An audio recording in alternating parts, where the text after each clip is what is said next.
Hello. I just noticed we're matching again. Hello. Oh, we're matching again. There we go.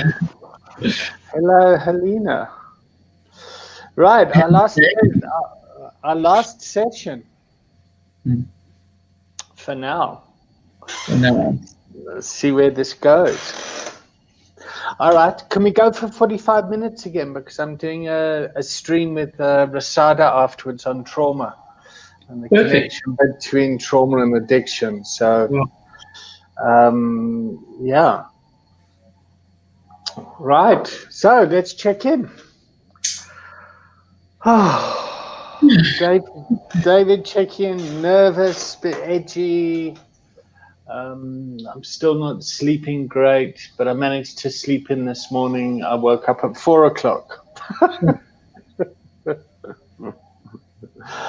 But it's okay. I mean, it's not the end of the world. It's actually quite nice at 4 in the morning, hear the birds, and yeah. So I'm in with that, and there's a very loud chainsaw just outside, so that's quite irritating. So I'm in with that. Thank you. okay, so Helena checking in. I'm also strangely nervous. I would think I would be used to it by now. Also haven't been sleeping well, but actually slept okay last night. Um, Definitely not as manic as I was last week. So I'm feeling more settled, but I'm a little distracted. And I think partly it is because there's a lot going on in my head that I'm wanting to pay attention to. And also, I find that happens when I go between sleeping, not sleeping, sleeping, not sleeping. I feel a little bit, not quite present. Having said all of that, I feel quite centered for today's call. Kind of know what I want to talk about. And I've got complete confidence that we'll go where we need to. So with that, I'm in. So keep going. Start talking it. Okay, so I think what's really sitting with me is what we touched on at the end of last week's session, which is really this idea of valuing what I bring. Um, I I realize a lot of my energy and my exhaustion with trying to get anything out there is trying to get it perfect and trying to meet everybody's needs because I somehow feel like I need to impress them in order for them to want to come. And then it becomes about that rather than this is who I am, this is what I bring, this is why I think you should be there, this is what will work for me, this is how I can accommodate you, but also yeah, and that's what I'm struggling with. So, what I'd like to get out of today's session is to really get a sense of how do I remind myself to value what I bring when I get overstretched, and at the same time, how do I not become inflexible? So, this is who I am, this is what I bring, and fuck you if you don't like it. So, like that, there's something there that I think there's a little bit of a missing link. Did you see some of the comments after last week's call? I didn't. I looked, Okay. but I couldn't see anything. Okay. All right. Yeah, have a look at them. I think they're very supportive around this stuff. All right, so go some more because I'm not sure what to say yet. Um, so I'll go with a little bit more about what I'm planning to do, and then no, wait. Let me just check in with myself. What will be most useful now? I think I'll give you an example. So I was thinking of doing the call 9 to 10:30 based on the input from the first person I spoke to. Then I checked in with everybody else. That time worked for them. There was the sense of, oh, fuck, okay, finally, like I've settled or something. And then when I got back to the first person, there was a misunderstanding because originally I thought, let's just start with one session. And he already then had something booked. So then first of all, I got really freaked out at the thought of now having to contact everybody again, which surely isn't such a big deal. It would take me 5 minutes. So there was like a fear there that now I'm going to look incompetent and people not going to take me seriously. And then I became rhyming. I know. You Then I really became beat yourself up. angry. Huh? Huh? All right. So let me just stop you there. So I had a look at the outline. I had a look at the 3 modules. It looks great. Perfect. It makes sense. It's clear. And we're starting next Wednesday at 10 o'clock, 10 to 11:30. 9:30 to 11. Sorry, 9:30 to 11. Great. Done. It's in. Okay.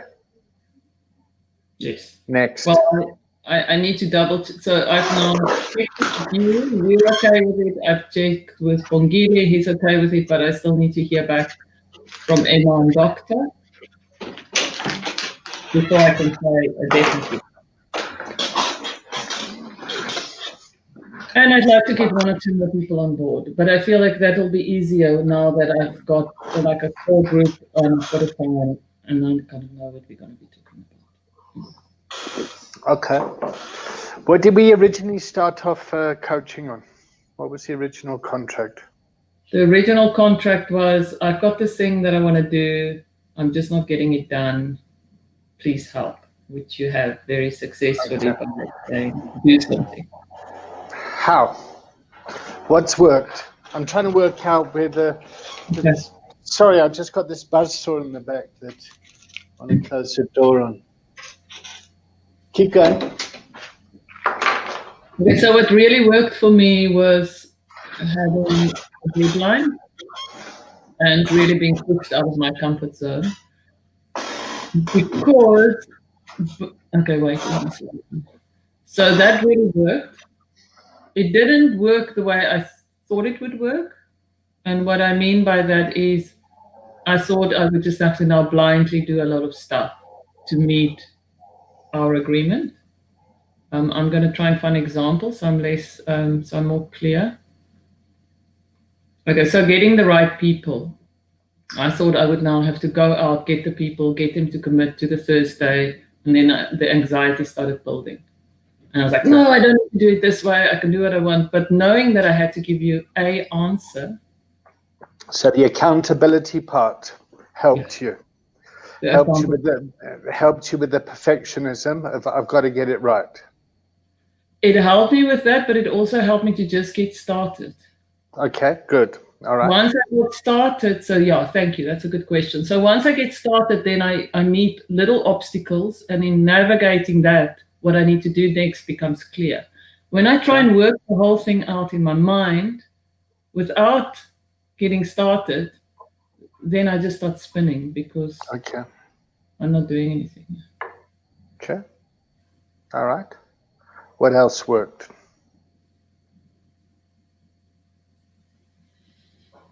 You also helped me to see things that I wasn't aware of.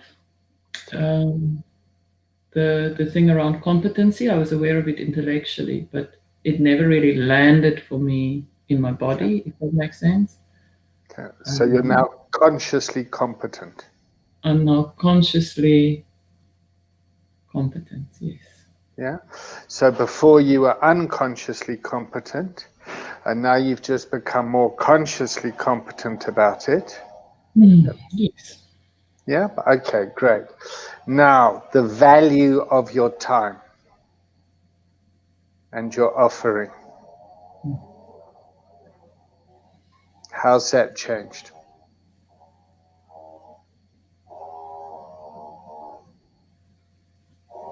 I've realized that, how can I say it? Let me just.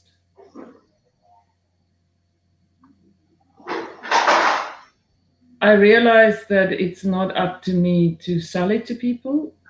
Okay. That I really believe in what I'm doing, that it's a real opportunity to be involved in it, and that if it doesn't work for someone, that's also okay. There'll be somebody else. So to check in and just say, this is what I am, this is what I'm doing, and believe that if someone can see the value, then they're the right person to be there. Okay.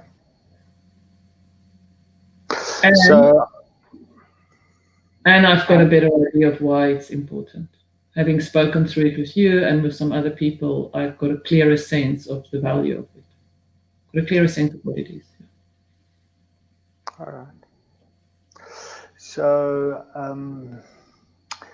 for me, I really struggle when I find myself having to try and sell my services. You know, it's like I'm tired of that now. It's the same with the rehab. You know, people want to come to the rehab and they're usually in crisis and they haven't got the funds to pay, or they don't understand the value of it, or they somehow feel entitled to free treatment and the wisdom that we're offering. That our service kind of changes people's lives and changes, brings a whole lot of good to them, provided they want to engage in the process. Whereas before, I used to like kind of want to sell it and don't do that anymore. You know, it's like, this is our offering, this is the value. If you can't see the value, that's unfortunate, but that's not for me to try and convince you. And I get that the family's desperate or the environment's desperate, but if you don't want to engage in it, you can leave any time that you want to. You know, you can refuse hospital treatment, but this is our offering, and this is a program, and this is the price. Yeah. So what's coming up for me listening to you is something around, it's the same with children. When I know what I'm okay with and I can set a clear boundary, then when the child feels safer, um, and there's also more space somehow for honest negotiation.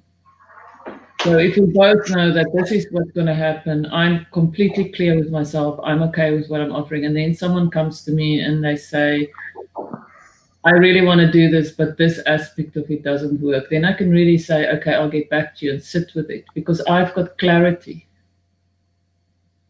Where if I'm like all over the place, selling it, and they come to me, I'm like, there's so much confusion that I can't negotiate. I don't know if I'm making sense, because there's a lot of light bulbs going off in my head, but I don't know if what's coming out of my mouth is matching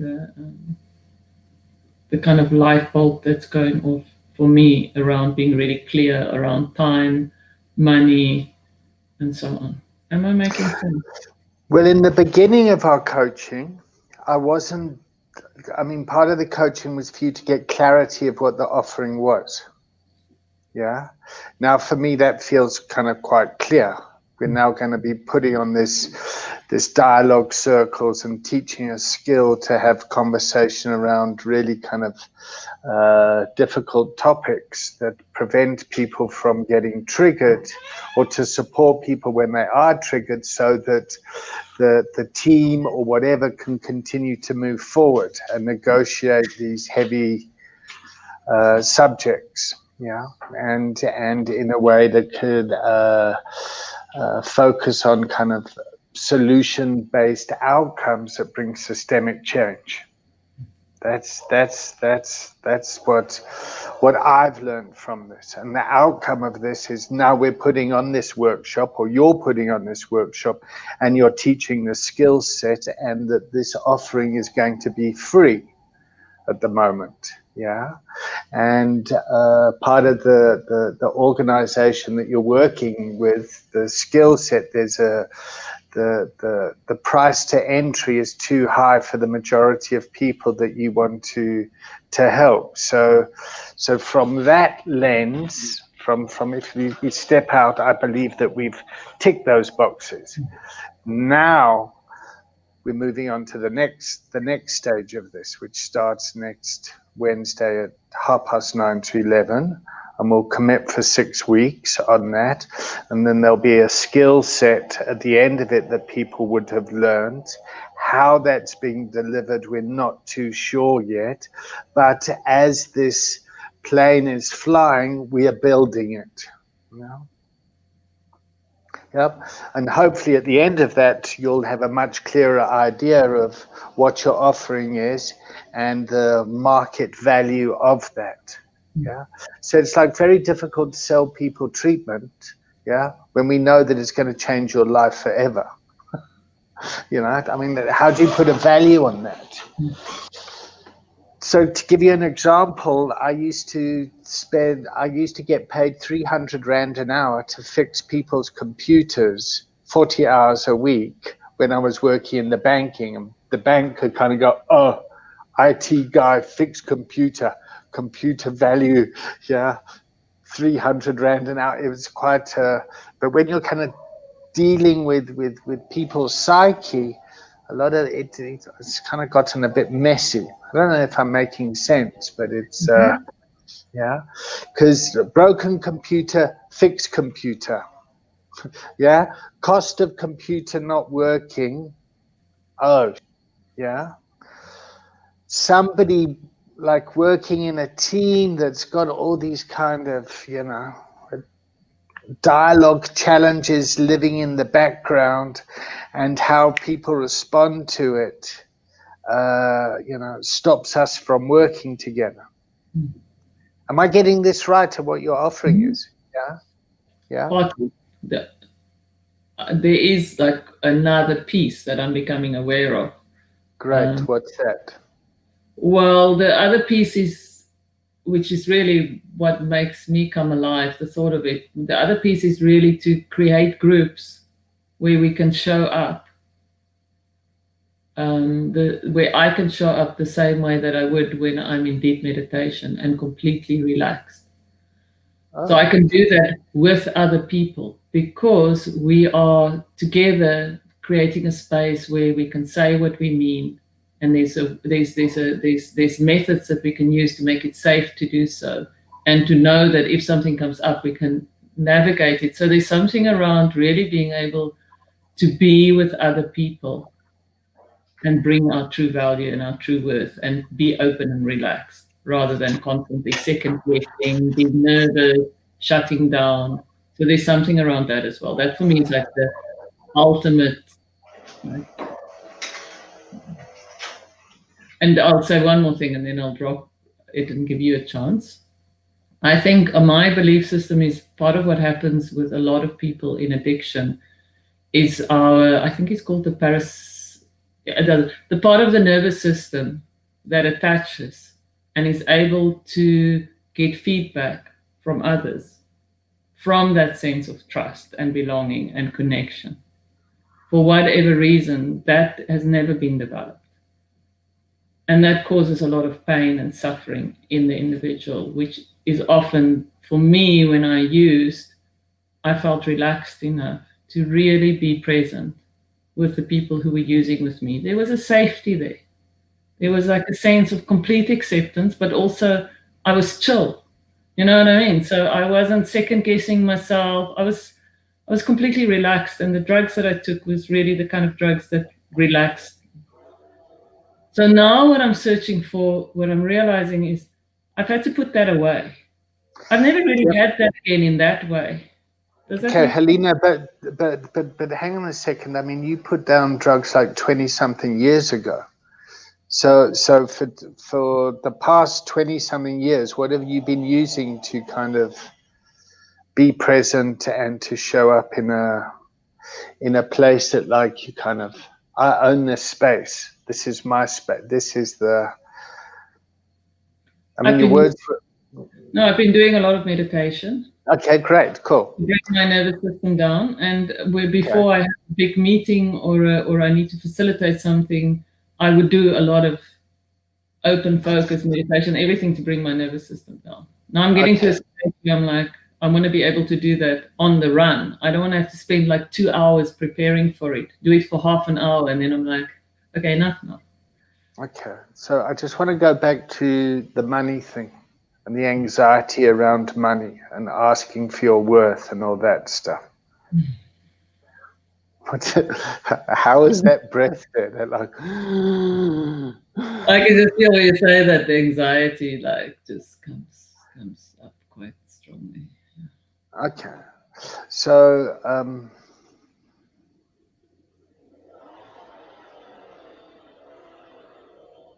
what are you going to do about that? About the anxiety? Well, I mean, the anxiety is bullshit. Like your time and your offering offers a lot of value. I know that, you know that, we know that. Yeah. The world needs this. Yeah. You just don't know how to get paid for it for what you're worth.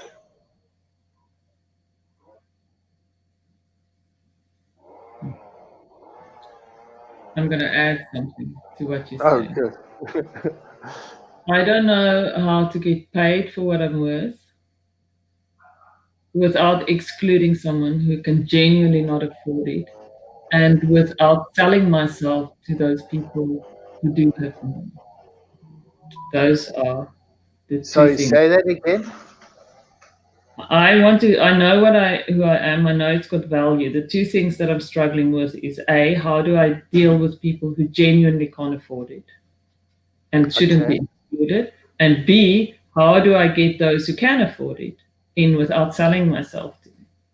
How do I get the money without prostituting myself? And how do I include people without them having to prostitute themselves? Does that make sense? Yeah, it makes sense. I'd like you to come up with a different movie, though. Ooh, like a completely different. So we're Like not a, doing com- Pretty like Woman. a, com- yeah, yeah, exactly. That's yeah. Okay. Okay, give me a minute. Let me just land with this.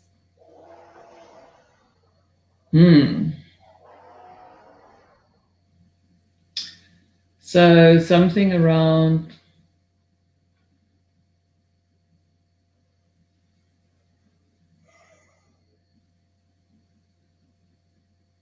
how do I create a space where people can bring value? Um, so there's something around. So I'm going to deal with the paying people first. How can I? How do I? How do I make it about allowing people to really see the value so that they can bring value, both the money that they'll be paying and whatever they bring to what we're doing together. Does that make sense?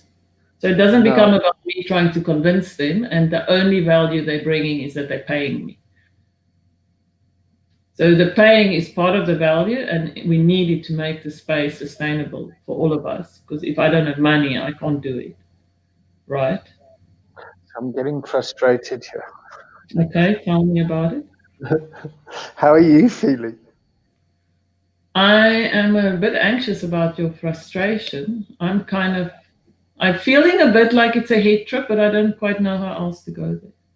Okay, all right. So you used the word prostitute, yeah, and does a prostitute enjoy having sex? I've got no idea. Huh? Okay. I don't know. From what I know, some prostitutes enjoy having sex and some don't. So but it's when I felt like that I've sold myself. I've sold something kind of sacred in me. Yeah. I've felt shit about myself. That's why I wanted to try and change the movie that the metaphor that you were using. I don't want to feel like I'm prostituting myself, and I don't want to feel like people that can't afford it are prostituting themselves. And then I wanted to like kind of come up with a whole different, yeah.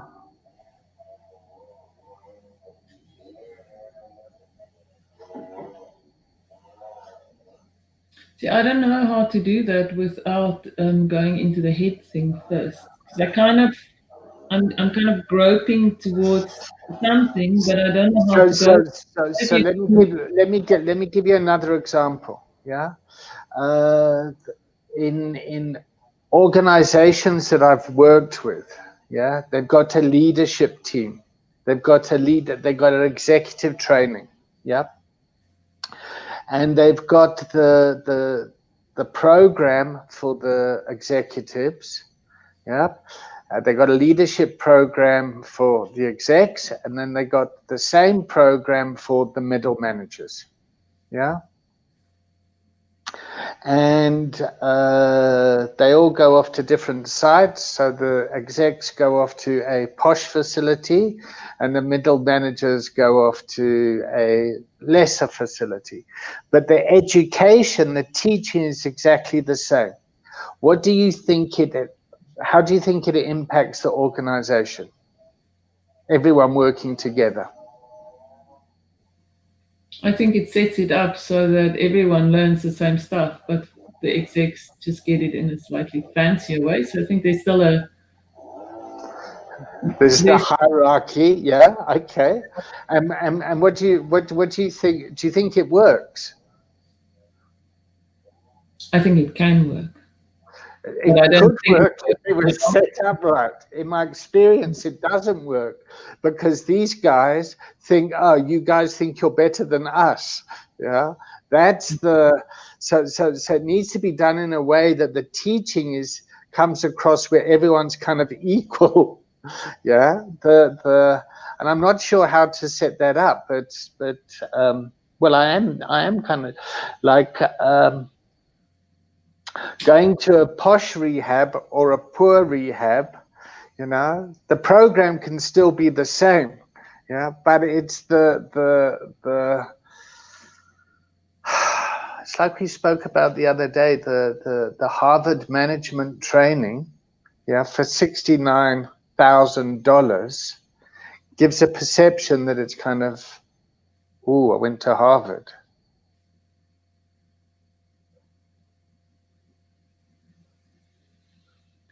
So what comes up for me, I'm not so sure about the Harvard thing, so I'm just going to put that one I'm going to block it for now. But with regards to the managers, what comes up for me is that the value is somehow with how luxurious the training is. That's how you set up the hierarchy. So the content is the same, but you're showing who's more important by how fancy the side benefits are. And I'm going to go slow, and if I really lose you, let me know. But I think I kind of got it, so I'm going to try and unpack it. So the executives feel that they deserve. They're not going to take the training seriously unless it's in a 5-star place, unless it's got like fancy drinks and amazing food and whatever. They're thinking that you're not taking me seriously if you're not giving me special treatment. So they're not taking the training seriously. So for me, there's something around having it in a different venue, but really finding something in that venue that will be somewhere in between those two places. Am I losing you? No? Okay. So something in between those two places that will add value to the exec, but it's not the value of being treated. It's not that whole hideous pampering thing. So what would be the value for the exec to go to a place that's not so expensive? Maybe to see how other people live or to experience something they wouldn't normally, but you've still got to make it something that makes sense to them. Am I making sense? Of course you're making sense, yeah. But people that kind of go off on offsites, they go somewhere and they learn a skill set and then they come back to their existing organization, the change doesn't happen. So it's as if the teachers need to go into the organization to start making the changes to happen within the organization. Yeah. So what you're talking about is creating dialogue circles that happen within an organization that's going to improve productivity, hopefully, and that there's a value on that can be measurable, that you can get paid for. Mm-hmm. And then you can make your money, and then you can spend your money how you want, helping those that you would like to serve. So there's still two things. It's like my brain keeps on going back to the same two things. So the one thing is, it would still need to make sense to those execs. They need to feel that they're getting something by having it in the organization, that they're not losing out by not being able to go to them. So it's not so much selling it to them as bringing their awareness to a value that they might not know exists. Right? So I'm getting money, which I need. They're getting to be in their organization, to experience something in a new way, which is something that they need. So there's something around. No, Helena, Yes. they're giving you money to invest in themselves so they can do better in the organizations to get a better return for the shareholders of the organization. Yeah? Yes. Okay. The NPO world where you're coming from is you're getting the funders are investing in the NPO with you so they can get a better bang for their buck in their money that they donate to you. So I don't want to do it that way. That's why I want to set this thing up. That's why I want to do this thing in the first place. There's something horrible about having to convince the funders to give me money, and I'm happy Exactly. I'm with you. I promise you I'm with you. Like, try and ask people to give you money to help drug addicts. They go, what? Are you mad? Yeah. We'd much rather invest in, I've given up trying to do that. I'm given up trying to convince the funders why it's important to invest in mental health. That's in spite of all the research and everything. That's like, I'm tired of trying to do that. I'd much rather focus on working with the people that I want to do and to look at ways of making it sustainable. So, for example, pocket rehab. Yeah, people can get rehab for free, essentially. Yeah.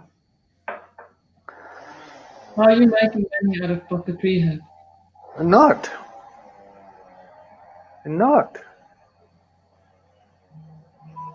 It's a service. And if you could get someone who has got the money to go to a posh rehab to see the value in doing pocket rehab, paying for themselves and also paying for someone who couldn't afford it at the same price, wouldn't that be like a really big win?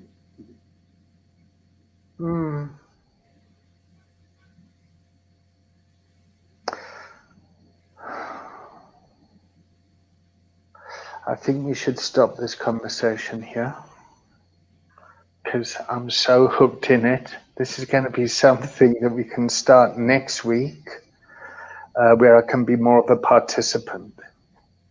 Yeah, at the moment, I think all my stuff's kind of leaking in, and I'm not sure whether I'm kind of coaching you anymore in our final session.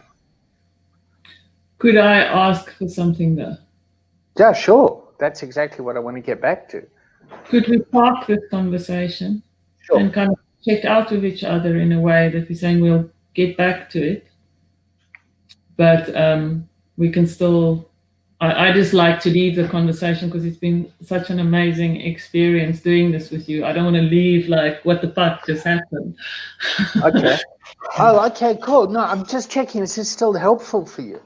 Absolutely. Because I'm getting a better idea of like, it's so elusive. So I'm frustrated because I'm getting a sense of something, but it's kind of, I haven't quite landed for me yet. And I feel like I'm getting all wordy and confusing, which is what I do. I'm also getting frustrated. Yeah, that's and I'm just thinking, fuck, is this my agenda and is this being helpful? It is being helpful. Okay, good. All right, then let's carry on. Perhaps the thing for me is to go sit with what I've realized and sit with it till it makes sense in a clear and concise way, and then I can bring it in a clearer way. So for now, just to say it makes sense. I'm kind of seeing something I haven't seen before, but it's so fucking vague. I don't even know how to say it. Okay. Well, you just said it quite well. That I can say well. The actual thing about how can you get people to pay and people who can't pay so that everyone adds value and nobody misses out or feel like they miss out. So I'm just getting an image of kind of people walking out of the mist to you. Yeah, you're kind of sitting somewhere, there's a fire there or something, and then people are kind of emerging out of the mist. Jesus, That's that's good. So huh? here's the thing to me when you say that. Maybe the point is not for me to sit here and figure out what the hell's going to work for people. Maybe it's something about getting everyone together and talking about it. So we want to do this program together. There's so many of you that I think can pay. There's so many of you that can't pay. Why don't we all get together and talk about it and find out how we can all get value, and I can make what I need to make and you can get what you want to get. Now you've got that look at. Yeah. Anyway, How much does the program cost? which program?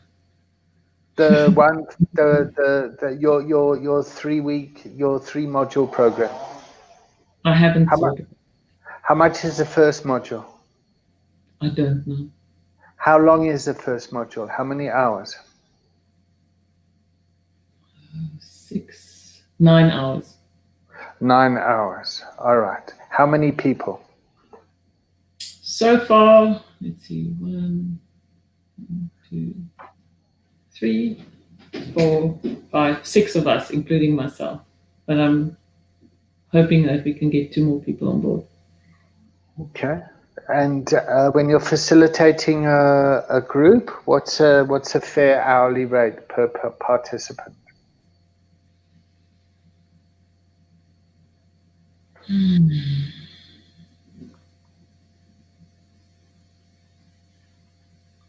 I've never been able to work that out because I get so caught up in all of this other shit about what if people can't afford it. Stop it.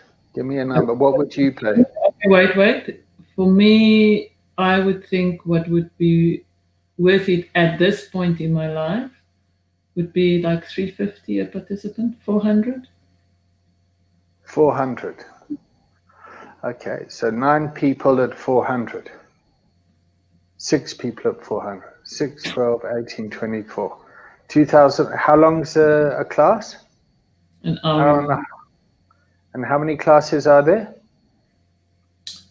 6 in each module, so 12, 18 altogether.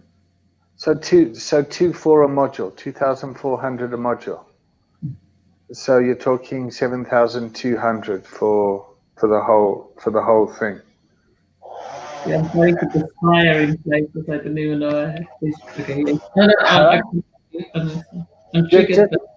Just breathe. Hang on a second. And at the end of it, what do you get? You get a certificate that says you're a certified dialogue person or whatever. Why not? I could work on that because Okay, to have a certificate, I would need to have that certificate mean something. So I would need to negotiate with the Dialogue Academy so that in future such training could count towards someone wanting to do their certification process. Okay. Well, in the meantime, you can put it through the UX Trust, and then we'll set it up as CPD points, continuous professional development. So 7,200 rand for a professional. How many hours is that? For the whole thing? Yeah. Let's see, 9, 18, 27. 27 hours. Okay, great. So you could meet all your CPD requirements for a year for 7,200, learning a fantastic skill. Right. Done. All right. Okay. Send me an invoice. Yes. I'm going to attend the training. Yes, but I don't want to charge you 700. What was it? 7,000 and whatever. Okay. So I'll get the trust to pay for it. The charity. The public benefit organization, which is a tax-deductible donation for organizations that want to, partner with government in addressing some of these challenges. Okay, so my question with regards to that is: Are you breathing? Are you breathing? I'm kind of breathing. Are you sure? Yes. Otherwise, I'd be falling over the floor. So my question would be pragmatically whether that would really be something that wouldn't you need to run it past the other people in the trust, and There's a board of trustees that I'm accountable to. Yeah, that's going to be completely transparent. They can watch these recordings to see how we got here. I had a look at your program last night. I can see how it makes a huge difference. I mean, the whole idea of the trust was originally when it got set up, it's like, David, we know you're doing good. Here's 100,000 rand. So I thought, okay, well, we could treat 5 people at 20 grand each and not be very successful. Yes, if we're the best at 60%, we've got 3 people that benefit. Or we could train 20 people at 5 grand each that have already shown a commitment to recovery. So then you're taking someone and skilling them up. Yep. And I see you doing something different. I mean, something similar. You know, you'll be paid so you can go and or your services, your course will be bought in to teach people that have been trained in this to continue their professional development to go out and make a difference. I mean, it's a no-brainer for me. I get so excited. People think, oh, it's too good to be true, and people think I'm trying to sell them something. Sorry, I've gone a bit off track. No. So what's happening for me is, on the one hand, I can recognize the old anxiety, which I can recognize as old anxiety, and at the same time, I recognize a potential for something that that I could, yeah. Okay, let's breathe. So I am feeling. What am I feeling? I'm feeling it's very important for me to be present right now and really honor what you're saying. I'm feeling valued through what you're saying. I'm recognizing. I'm recognizing in something in me stepping up and saying yes, and I can deliver that value and honor our agreement. So yeah, there's a lot of stuff happening for me, like all at the same time, and it feels right, even if it's a little bit confusing. It feels a lot. So as we finish our coaching, yeah, I coached you, yes? Mm-hmm. All right. Now I'm buying a service from you. Is that ethically okay? I don't know. Probably not, according to the book, and we live on Facebook. But so maybe it's a conversation that we need to take offline at some stage as well. I'm not sure. Okay. So for me, I don't think that I'm rescuing you and enabling you. Yeah. And also, I don't feel that I'm taking advantage of you. Yeah. And I feel that there's enough kind of transparency and openness for us to kind of talk amongst our peers. Yeah. I've also seen you work for the trust, yeah, for almost 2 years without a penny. Yeah, just continuously showing up and doing your thing.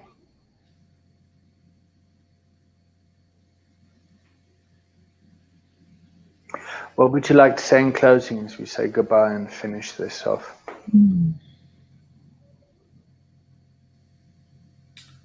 I would say that I'm feeling really moved right now. I think I need to sit with it because my brain is just like, yeah, I'm just going to sit with it and let it settle. Actually, just not think about it too much. I just really want to thank you, David. I would like to continue to have the conversation that I feel like we started now. Yeah, I feel like I've got huge value in these 6 weeks together. I've really been showing up in a new way. And that's deeply valuable for me. So thank you.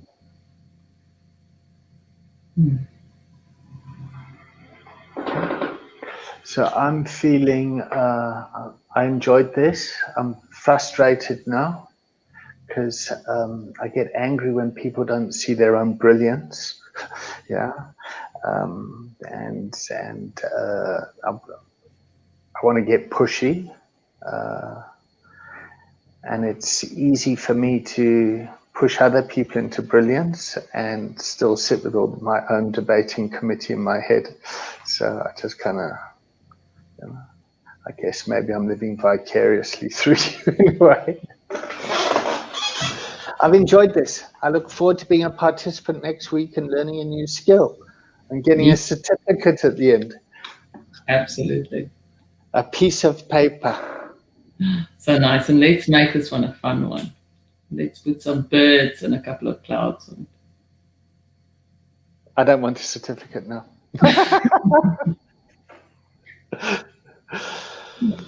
Okay, we're done. We're done. Thank you, David. May I have one more sentence? Yeah. I'm pretty sure I'll land in the brilliance. I've just got to let it come in. It's like I've been hit by the lightning bolt, and now I'm just kind of going, whoa, okay. So I'm just letting it settle. Cool. Thank you. Pleasure.